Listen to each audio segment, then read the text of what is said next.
My job is to make the lens. It's the heart of the camera.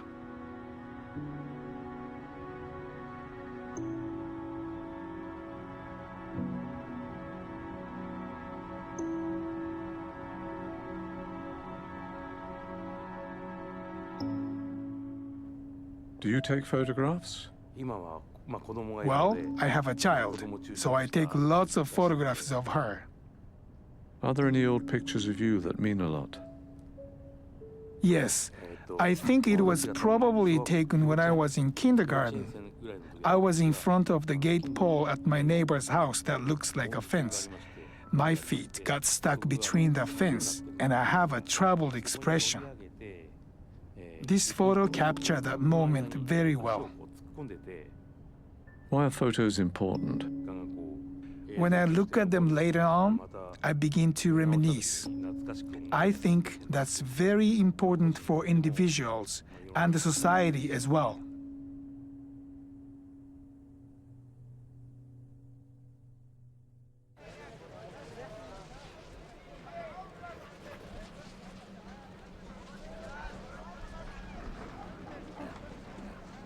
Photography is something that I do because I'm looking for something to understand about myself. In Egypt, that very much is there. Politics seems to be at the heart of your work. My grandfather was an avid newspaper reader. So I grew up kind of around that and around my family discussing politics on a daily basis and, their dreams and their ambitions for the country. I want to understand my country. I want to understand where I fall in that country. Egyptians have always been really, really sentimental people. They always love to talk about the past.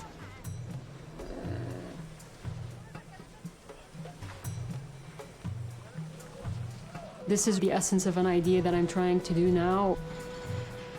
It's a story about how an entire population of more than 85 million people have always been struggling to do something with their lives. Really simple things like have dignity and respect. And I think this was what has always been lacking in Egypt, and this is why the revolution happened. Is it just politics? It's a social story, and it's a very human story in its essence. This is where the overlap of politics and just an interest in that comes from.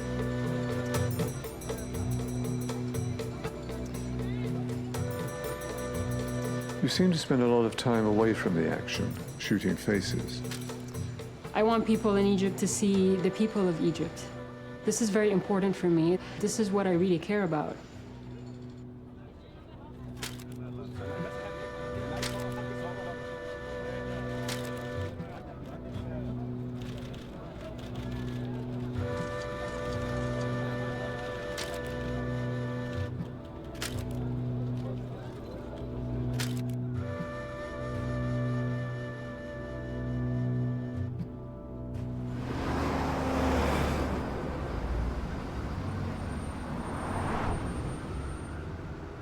My equipment is in that bag.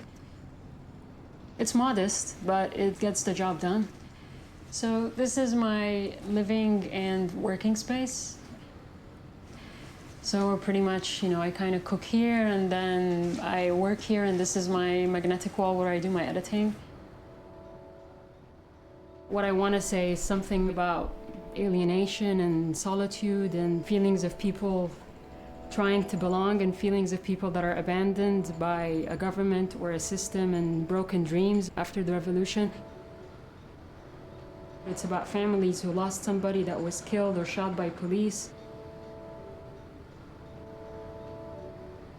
This is Rida when he was about 17. He's been completely blinded because he was shot by police just off of Tahrir Square.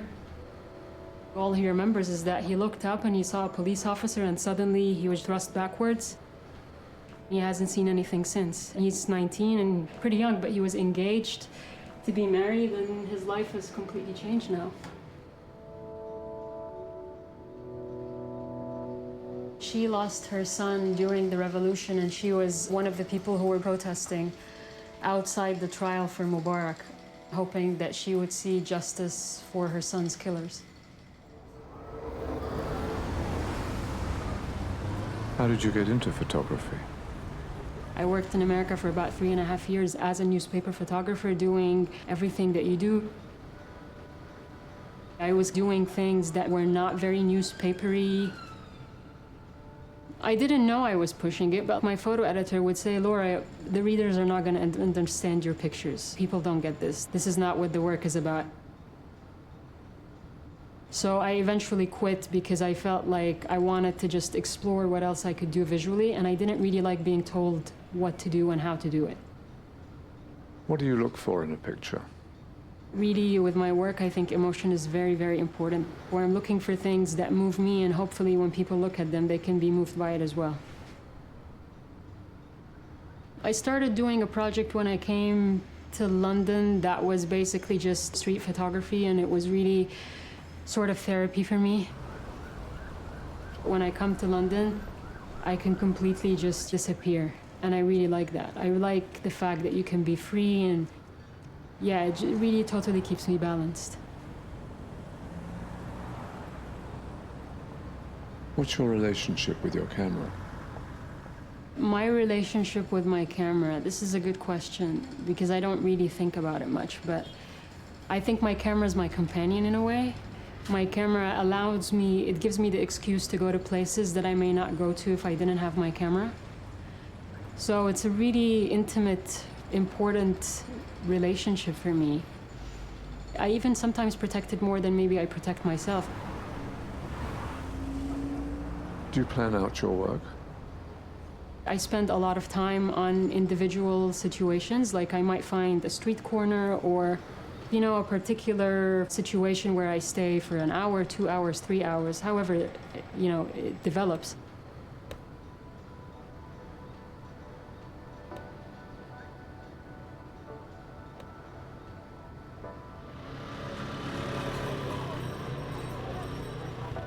Can it get dangerous? Sometimes it can be dangerous on many levels. I think I've become incredibly paranoid about being a photographer and also about being a woman photographer because I usually go out and work alone. I mean, I'm on my own taking pictures, so I feel kind of vulnerable sometimes. Does your family approve of what you're doing?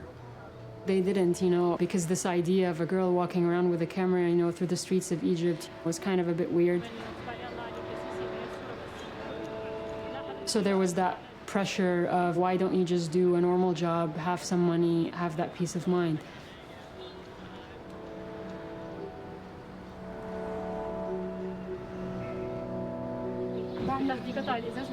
I've had some bad times, but I don't think as bad as maybe other people have had. What's the future for you? To continue doing work that is important for me because of the subject matter. But I don't think I'll ever be rich.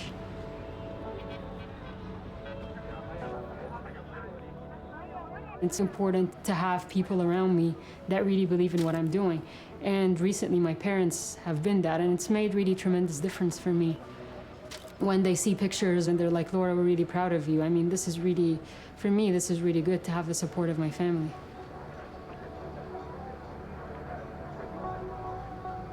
Do you ever think of the people who make your lenses? Completely honestly, no, I never do. You just take it for granted? I absolutely do. It's like, the farmer and the apple. You don't think about the farmer when you're eating the apple. It's exactly the same thing. I'm not thinking about the person that made this when I'm using it.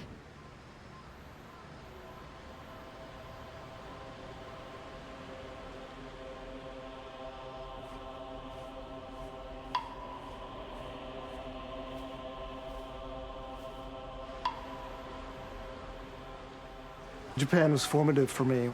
When I came here as a 23-year-old, I didn't know much of anything. Coming back 30 years later, realizing the year and a half that I spent here and how important that was, it was what created who I am today. The sense of ritual, and then going out into the town where it's completely chaotic. And those contradictions, again, are what really, really excited me about being here.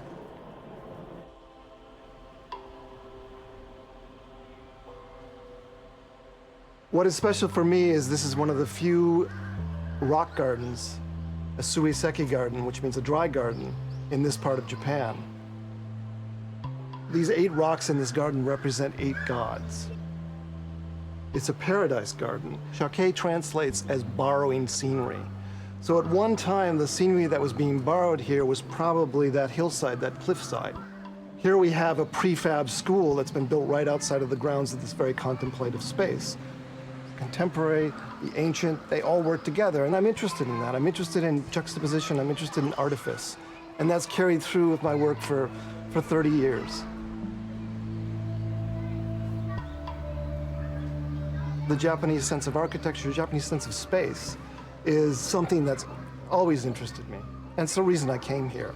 I have a recollection when I was a kid going into the kind of chaos of my room and going into my older brother's room, and he was obsessive, he was a mathematician. And everything in that room was arranged on the desk. It was perfectly arranged. And I felt so at peace in that space. My interest in Japan is not only in historical buildings, but also in the artifice of nature. This tree has been manipulated and contorted to such a point that it frames the pavilion down below. It's a wonderful example of how the Japanese use nature in a very artificial way.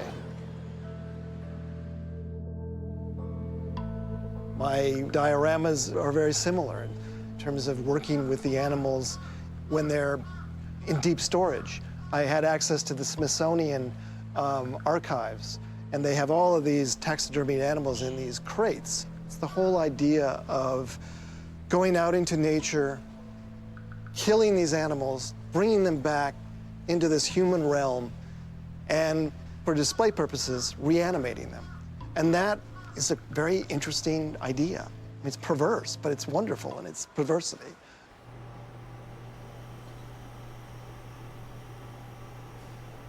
I'm interested in the history of optics, especially, and who but the Japanese and the Germans have perfected it to such a level. What is it about that compulsiveness, that obsessiveness between both cultures, I should say, that allows them to create these finely crafted objects? The idea in Buddhism is that nothing can be perfected. And yet, I think the Japanese, in terms of the way that they approach lens making, for example, are attempting to achieve perfection. I look at the lens very closely and try to understand its feeling. Is there anything that you dream about that you'd like to take pictures of? I'd really love to photograph secret, maybe even dangerous places. I read about something that happened at the remote base at the South Pole. There were 2 buildings 3 meters apart, and one had a bathroom. On a short journey from one to the other, someone disappeared and was never found. The challenge of taking a photo to capture the mystery of that place, of that brutal, freezing environment, a place I would never normally be allowed to go, really interests me. The one that's most well known is probably the Unabomber's cabin. I photographed the cabin in situ after it had been discovered, put on a truck, and shipped out to California. That was a secret place. Nobody else had access to that. And I decided, because of that access, that I wanted to make it something else. It was this very simple, iconic shape, a cabin in the woods. And that, to me, its banality was interesting to me. I photographed all four sides of the cabin, thinking about it as mugshots. And the whole idea of architecture being put on trial, this was the major piece of evidence in the trial. But I decided to complete it, and I found the site. And what the FBI had done is they'd put a chain link fence around where the cabin used to be with signs saying no trespassing, danger, in the middle of the forest. So you had this bucolic setting with this chain link fence describing nothing.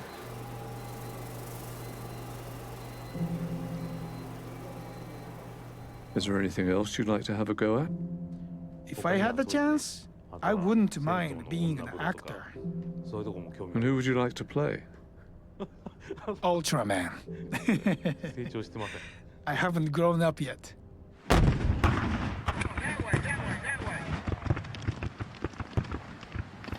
I don't take snapshots. I take pictures of my family sometimes, but the whole idea of the history and memory, I'm interested in history. I like to be surprised. And this current project that I'm doing in the Civil War has really engaged me, and I'm using the technology of the time, and that to me is a very exciting thing.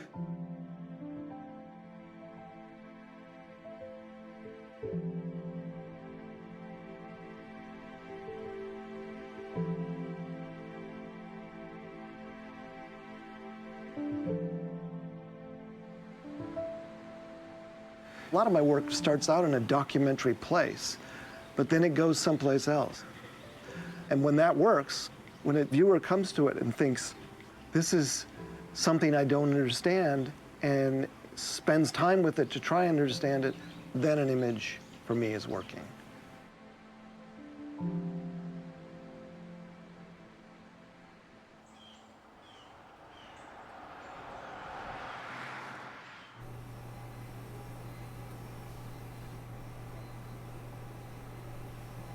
Are you proud of your lenses? Yes, very much so. There's a big baseball stadium called the Tokyo Dome. It has a camera that shoots down from the high position called the bird's eye. This camera uses my lens. Do you have a secret dream? My dream? My dream is to become a professional baseball star, of course. Aren't you a bit old for that? After all, age cannot stop your dreaming.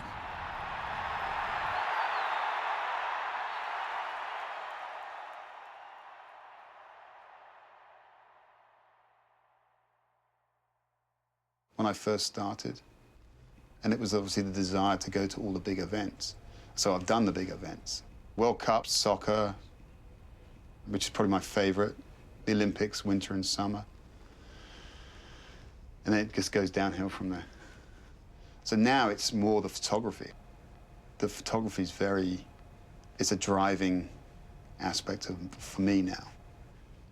I mean, it is luck. There's a lot of luck involved. It's just a question of, are you prepared to take that chance when it comes to you? I've done more than one World Cup final and been sitting there picking my nose because it's all been happening down the other end. So, I tend to think, what goes around comes around. It was a rainy day and Cambridge University were playing a Japanese university. No one wanted to do it. I went, shot the game, and then I kind of left early, which is a cardinal sin for a sports photographer, leaving before the end of the game. And on the way to the car, I just bashed out a couple of frames, jumped in the car, and I saw that frame. I thought, well, that's a pretty good frame.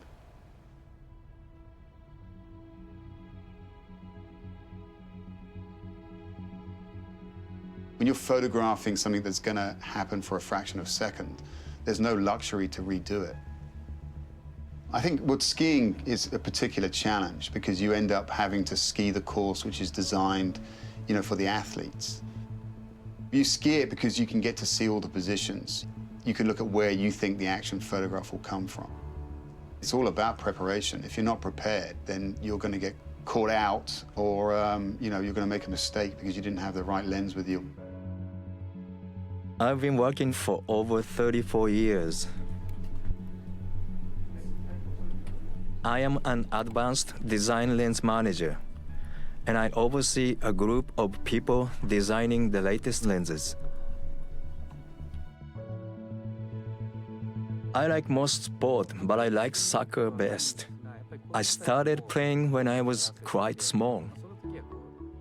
The game is about balancing individual skills with the team, and that's fun to do. It's a lot like the way we work. In optic research and design, we try to support the work of individual with a team effort. When Canon came up with autofocus, it basically leveled the playing field between the guys who are extremely good at follow focusing and the guys who couldn't follow focus but love photographing sports. Basically a 600mm and a 400-2.8, you know, that would be something that you would work with.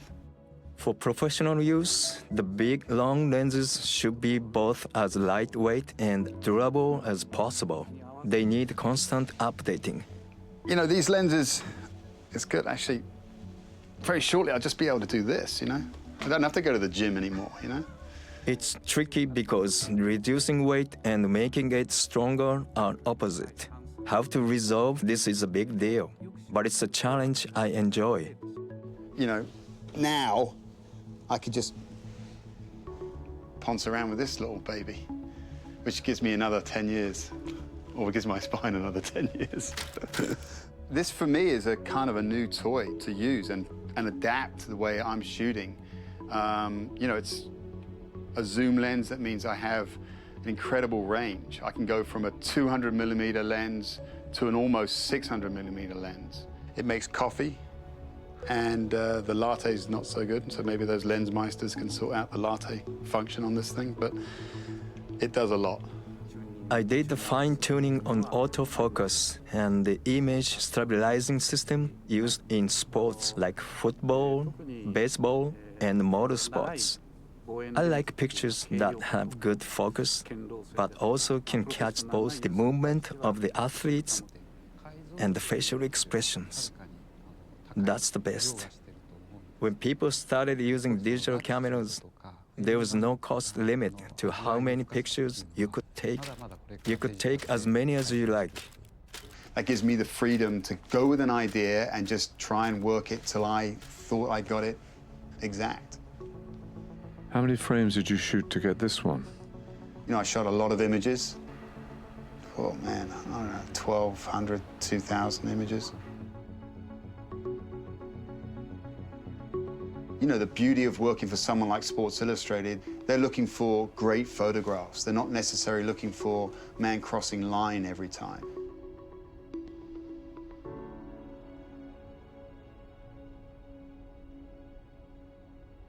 I've always tried to push forward and find different angles. The one thing that's happening with sport, particularly large events, is that you become controlled.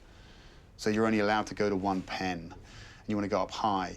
It's a bit of a cat and mouse game, wanting to sneak behind the security guards and go upstairs. Instead of being down on the field shooting the same thing that 300 other photographers were going to shoot, I wanted to do something which was different.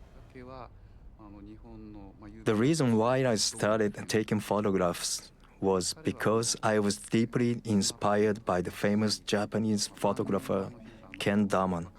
He approaches his subject quickly without letting them know, just like a thief.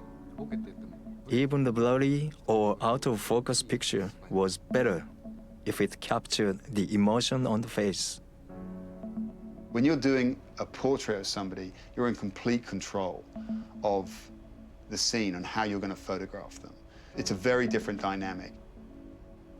And then you obviously have to interact with the subject.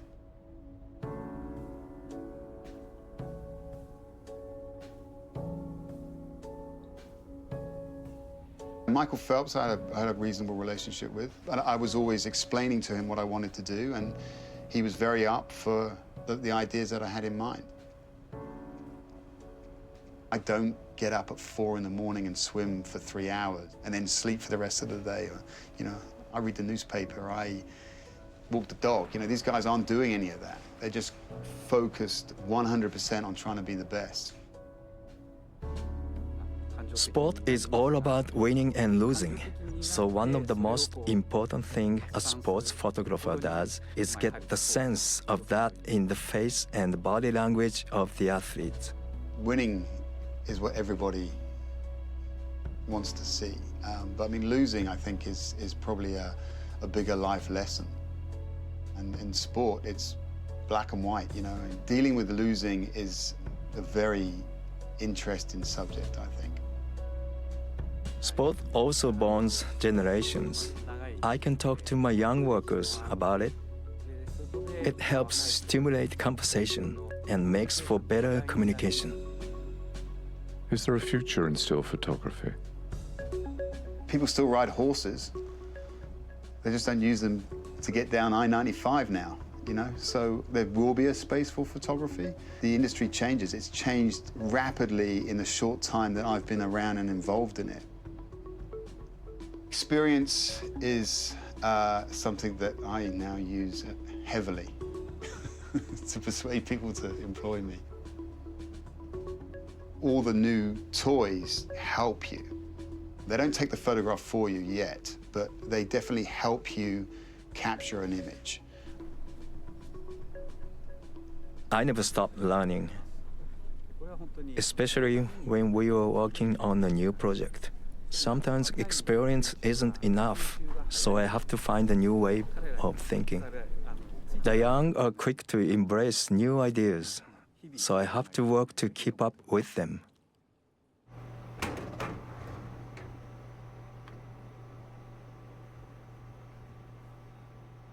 Do you train the young workers? Yes, I teach them what I know and to work as hard as I do. And what's the most important thing? Love. When I shout or yell at them, it's with love. If they can understand that, then they will work better and harder.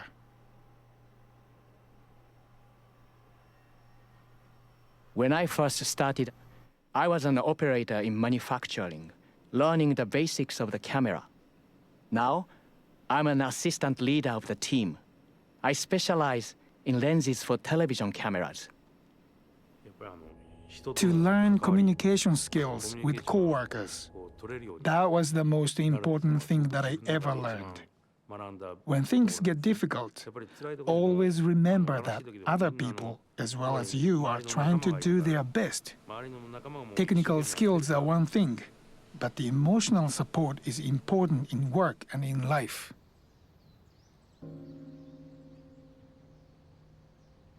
I don't exactly know why, but I feel relaxed when I photograph temples. I think taking photos of the temple helps sustain my motivation. Our family had 4 brothers, and my father used to take pictures of all of us growing up. Before my father took me to Samyot Temple, I wasn't really interested in cameras. But because of it, I became very curious about photography. So my father taught me, and he was rather strict. He was really specific in the use of light and shadows, but you can't appreciate those sort of things when you are small. My father would look at my photos and say, "That's not it." These are pictures of a 3-tiered temple that I love. This is an example of the photo contest that my father and I used to have. My father took this one, and the long shot of the greenery was mine. Mine has a 2-dimensional effect, but my father's has a 3D feel and has much more depth. So who's the better photographer? To tell the truth, my father wins.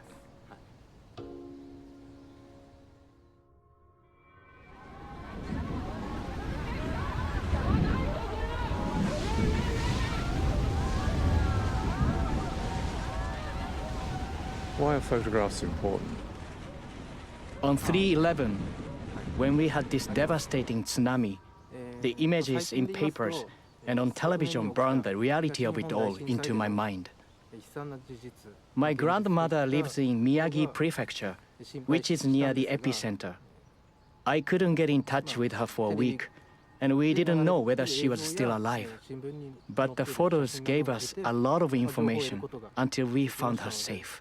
The images were very important, not just for us who lived through it, but for future generations. I feel it's important that these photos exist as a testament.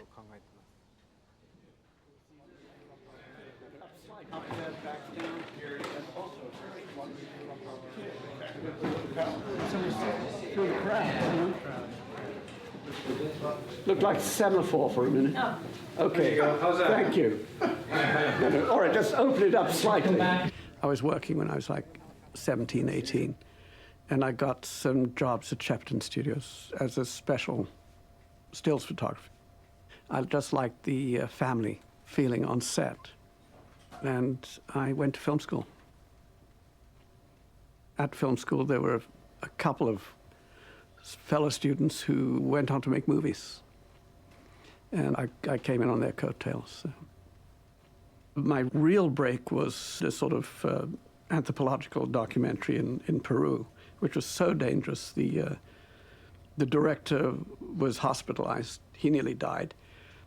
And I nearly died during the making of this documentary. It was awful. And I decided on horseback that I'm not going to do this, I'm going to do commercials.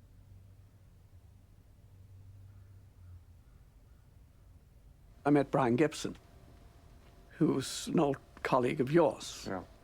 And Brian and I did a bunch of commercials together. And then he got a feature. And then Tony Scott got his first feature, The Hungered. And then I got lucky, and I got a phone call. I picked up the phone and said, "Are you available to speak to Francis Coppola?" And I thought it was someone on the crew just... So that was a big break. It was a big break. Were there a lot of surprises? Well, yes. I mean, I went to Kaufman Astoria Studios and was supposed to start shooting in 6 weeks. So I knew that it should be busy at this point. There were no sets built. There were just two chippies, two carpenters idly banging nails into a piece of old timber. And I thought, this doesn't look like a real film at all. And I met Francis, and we got on like a house on fire. And he looked me in the eye and says, "This film is going to happen." And I said, "Oh, absolutely, I'm your man." But in fact, it was a scam.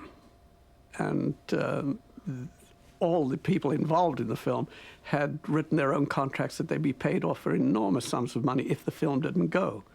Francis was the one who had to shoot. And he insisted we shot, and he did.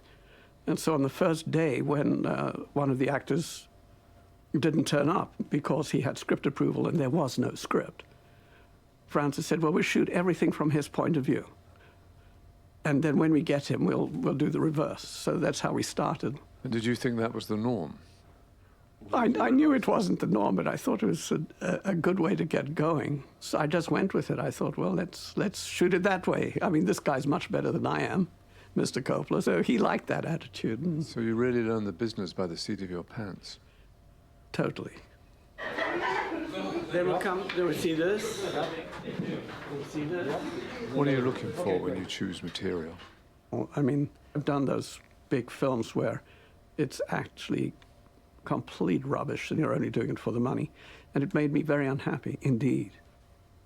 But I'm trying to do something which excites me on a dramatic level. I'm far more interested in how I respond to the script as a story. The best thing is when you go on location. Sometimes I volunteer with a designer. We'll go there and we'll walk around with the script in our back pockets or in our heads, and we'll see what we can find. And for me, that's the best way to look at things, is through a lens. It's the shortcut to my subconscious. When I'm taking the photograph, I feel something directly. On Get On Up, this film just finished last week. I did over 40,000, which is not that difficult with motor drive and stuff. Tate Taylor, who directed it, wanted to have some time-lapse. And I found these scientific time-lapse cameras that use actually Canon Rebel still cameras and inside them, but they're powered by a solar panel. So I could put it in the Mississippi jungle and set it, and it'll take a picture every 5 minutes and switch off it when it gets dark. That's serious business to trust your equipment and trust your lenses. And so then I saw that Canon was going into my game, and I was interested to see what's up. This film I've just finished, the first day shooting was in a helicopter. It used a purpose-built Alexa M in the nose of the helicopter. I said, what lens is on this thing? And they said it's 10-to-1 Canon, 30-300. And I said, oh, all right, that's interesting. And then I saw it projected, and it was just beautiful, just gorgeous. My name is Setsuko Sotome, and I'm making lenses for movie cameras. Do you enjoy your work? Is it fun? Well, it is very challenging because the lens is very delicate, so it needs a lot of concentration. I enjoy the work, but I wouldn't describe it as fun. A cinema lens weighs over 5 kilograms, so it needs a lot of strength. It's hard work. I've been working for about 30 years. Have you ever chipped a lens? Yes, but it happened when I first started. I've only had one lens rejected this past year. Are you a perfectionist? Not with everything. I collect coffee cups. I've got 30 of them. Well, China heals me. Unlike lenses, they're all different shapes, and that attracts me. Would you like to make some yourself? Maybe when I return someday. I assemble every part of the lens from top to bottom on my own. I'm the only person in my department who does this alone. There are many women who assemble some units from the lenses, but I don't think there's any one woman who can assemble from the beginning to the end. Do different lenses have different characteristics? The character of flare, for example, sometimes try as you might, with some modern lenses, you can't get them to flare. Whatever you do. Billy Bitzer described how he invented backlight. He was just testing some new lenses, and everyone had broken for a picnic lunch, and he turned the camera on Mary Pickford, and she was backlit by the California winter sun. At that point, no one had ever photographed in backlight. Everyone went, wow, that's great. And it was a lens test that introduced him to beautiful backlight through Pickford's curls, you know. One of your most famous pieces of work was Angels in America. What were the big challenges there? Well, the script was sort of white hot. The documented journey of a young man or young men dying of AIDS, to Roy Cohn talking about paradise, and then to do a sequence in which a poor young man at death's door is visited by an angel. I realized the problem we had was that on stage there's limitless space. An angel couldn't drop into the same set, and there's no problem with her wings. I mean, she has a 6-8 foot wingspan. It's no problem. I mean, there's just a stage, there's a bed, and there's a guy in it, and she can hover over him and do whatever. But on film, she can't drop into the room, which has got a ceiling and 4 walls. And my brainwave is we had to have 2 sets. We had to have the normal set, and then whenever she flew in, we had to have a set that was 400% bigger. And of course, the producers were ready to kill me, but it was the way to do it, that suddenly the bed was bigger, the furniture was bigger, the room was enormous, because it was another world. It was how I visualize it. I find that if I take pictures as I'm working, it sparks something off when I look at how I might change something, how the light's working, how the color might be. For technical reasons, I was always horrified by the lack of communication between the cinematographer and the lab. Some poor bastard at 3 a.m. being given reel after reel of negative and making quick color and lighting adjustments, which could make or destroy your career. And I said to HBO, and bless them, they paid for it. They bought me an enormous professional printer with color calibration, and I made 70 prints. The end result being that you can get what I want as a cinematographer. At least I have that satisfaction. Not yet. When you go out the sideline. Okay. Was it a major decision to start shooting digitally? In a way, I couldn't wait. And the last chemical film I did was The Help, and I couldn't get dailies for 2 or 3 days. And we were shooting under pressure, and we were photographically very difficult situations for me, like Viola Davis with a blonde little baby girl in her arms. And how was I going to keep that contrast range? Was I keeping the contrast range? I couldn't tell. I thought I was, but there was no immediate feedback. So it doesn't matter how much you've shot. I'm always nervous, and I need feedback. And I saw that digital, if it could only get good enough, would be that immediate feedback. Because if you get ahead of them. Does it make you braver as a cameraman? Yes, insane. I mean, just little light bulb braver. What makes, for you, a great photograph? Well, it's got to be something to do with the content, I think.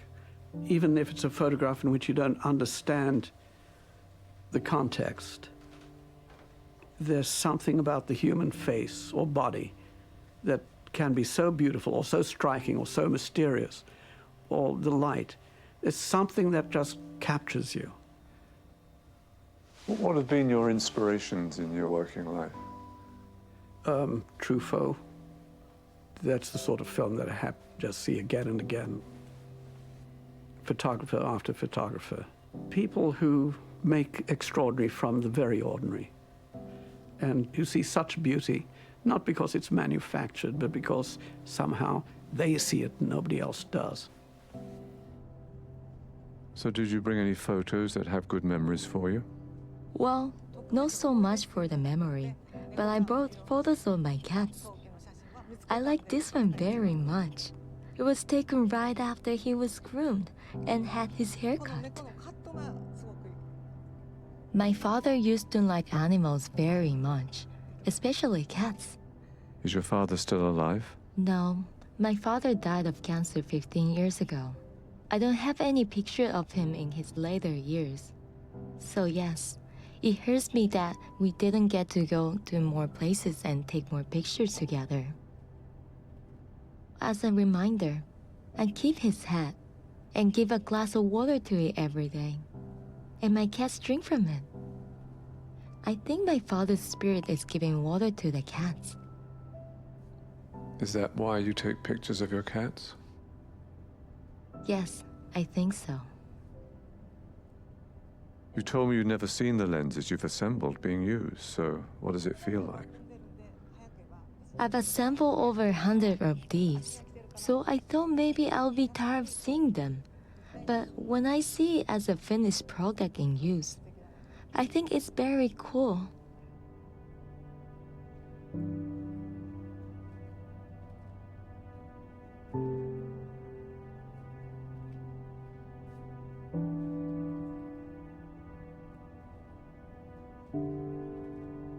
I'm thrilled to see the product I put together. I think it looks great.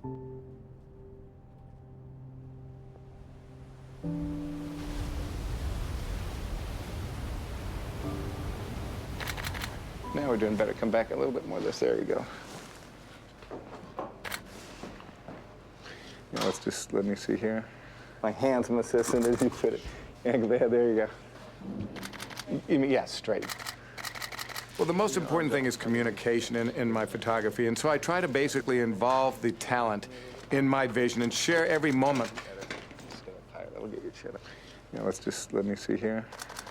Chin up for me just a little bit. Angle the head a little bit. You can never make them feel or have any sort of sense that you are not in control and don't know what you're doing, because they'll eat you alive. Let's bring the front end of this out. Let me get my camera. Yeah, I mean, I don't know what I'm doing yet. I'm just making it up as we go along. Bring that forward to me. I always love white shirts, and I think it really... We did that the last time with Diane Carroll, actually. We did a dark shirt, but a man's shirt, which looked great. I love it. Yeah, I think this will look good. But I try to keep a happy medium with me still being in charge, and that's really how I kind of get my portraits. That's beautiful right there.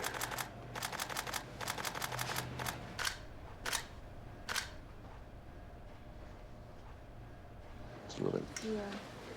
It's always where the tension shows up versus in the jaw. Yeah. Well, because the jaw is like... humongous jaw.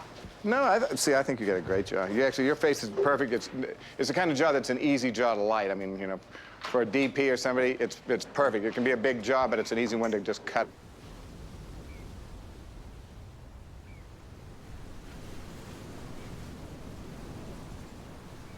Number 6. This is the real secret of the arts. Always be a beginner. Number 5, sleep. It's overrated. You can sleep when you get home. Well, you know, I've shot for so many years in the movie business, shooting motion picture campaigns and personalities. And I've been teaching for the better part, believe it or not, of almost 30 years. And being able to share my vision with those that are passionate and are starting to get involved and engaged in photography has been a big thing for me. The bottom line is, I'm not interested at all in what you know. I'm interested in what you don't know to push you to that next level. You can't teach people how to have an eye. There have been these great cases, and that's really the reward for a teacher, when you can actually turn that light switch on. To bring that talent forward is so exciting and so rewarding at the end of the day, and you see that you've actually changed someone's life. Awesome, man. That's great. You still look great.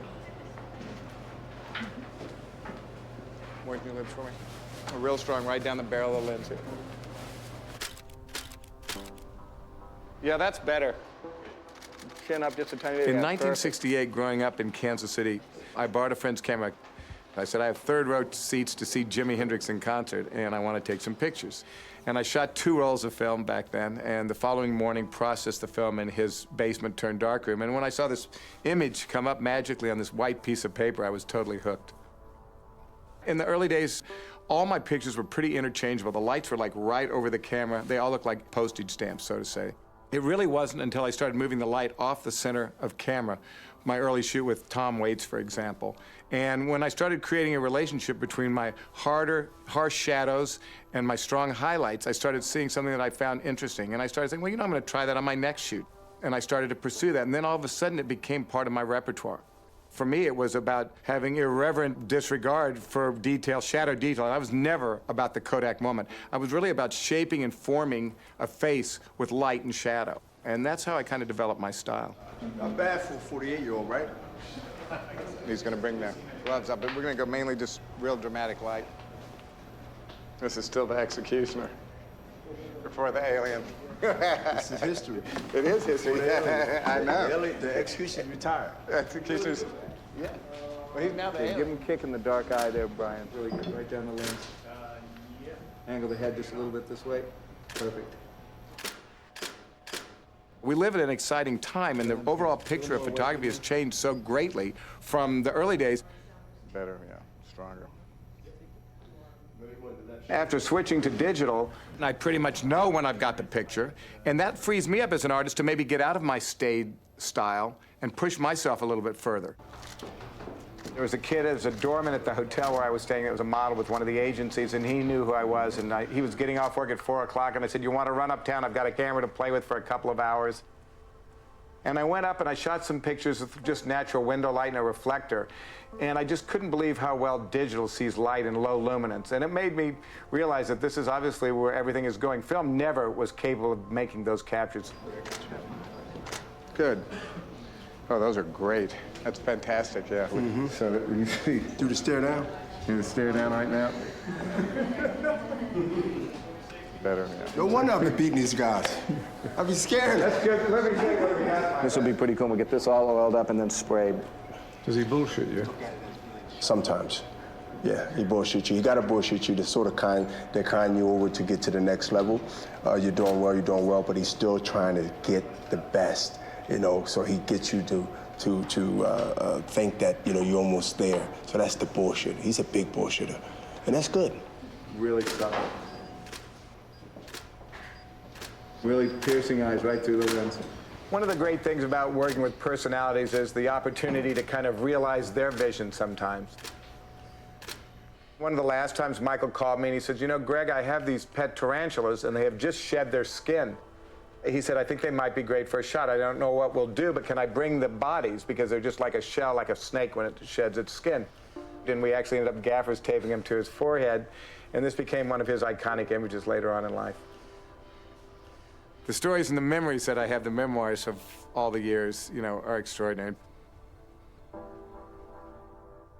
I have such fond memories like of Betty Davis and the times that we spent together editing pictures sitting in her living room and the stories that went back and forth.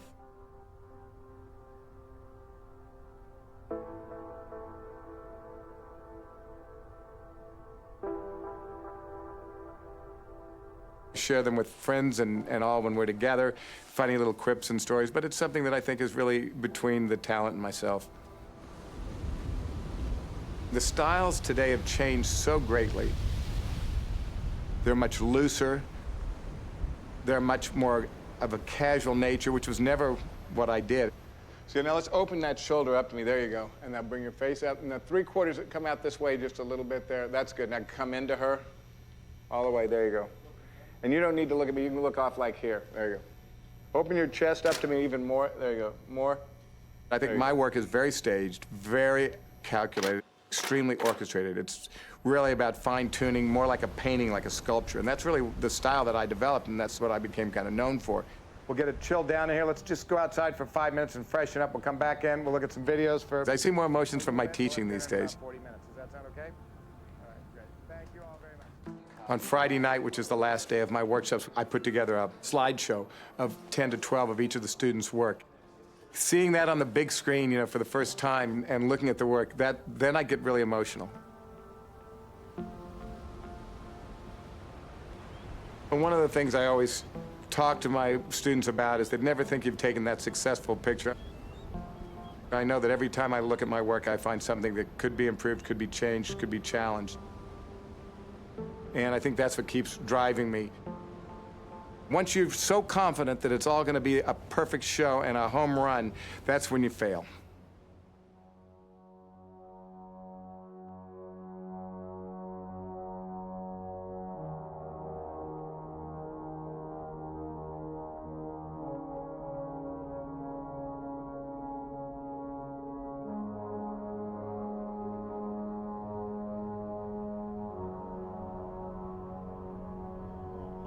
The lens I most recently designed was a correctional system of the Subaru telescope, located in Mauna Kea in Hawaii.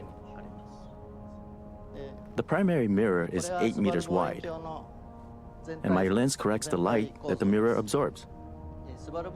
It's a very high accuracy lens, one of the biggest in the world, and it took 2 years to make it. What got you interested in this line of work? I liked watching movies and TV very much, and was interested in creating those visuals. What movies did you like? I like science fiction movies a lot. I love the Star Wars series, the Star Trek series, and I really love 2001: A Space Odyssey. How far can the telescope see? I'm not an astronomer, so I don't know all of the details, but it could reach the galaxies that are close to the beginning of space, billions of light years away.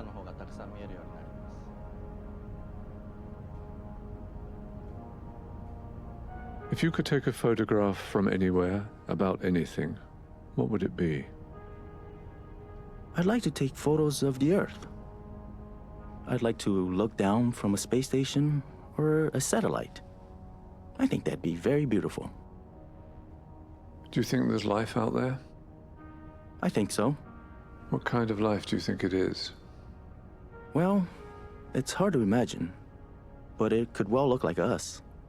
Why do you say that? because there's no evidence that says Earth is the only special planet with life. So how do you feel about that? Both excited and scared, because it's hard enough for people on Earth to understand each other. I can't imagine what it would be like if we met people from a completely different world.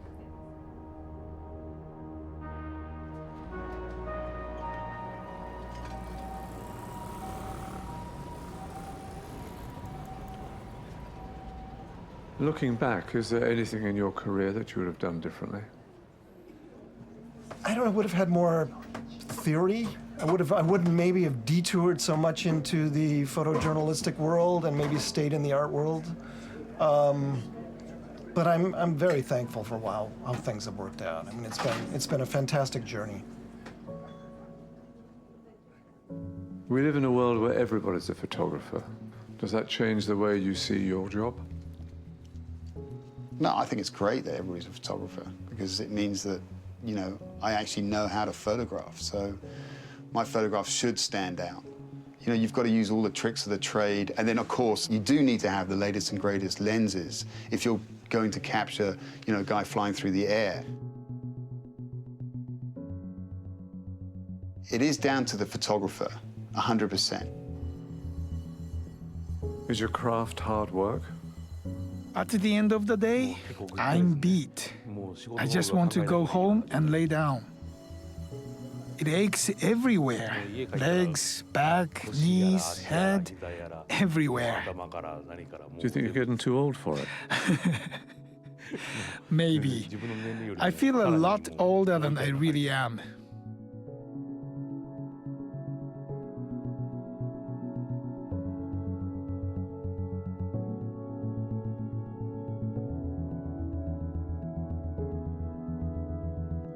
What area of photography have you not worked in that you wish you had? Believe it or not, wildlife and landscape probably, because I've always made a joke that I've never been able or successful at shooting anything that couldn't talk back to me. I tell myself I don't like you, and I'm gonna rip your head off, and that gives me that natural look without me trying to fake it. Yeah. Are your children interested in photography? Yes, my oldest son is in Africa on a photo safari. He has more expensive equipment than I do. Are the pictures any good? No, not really. But he seems pleased.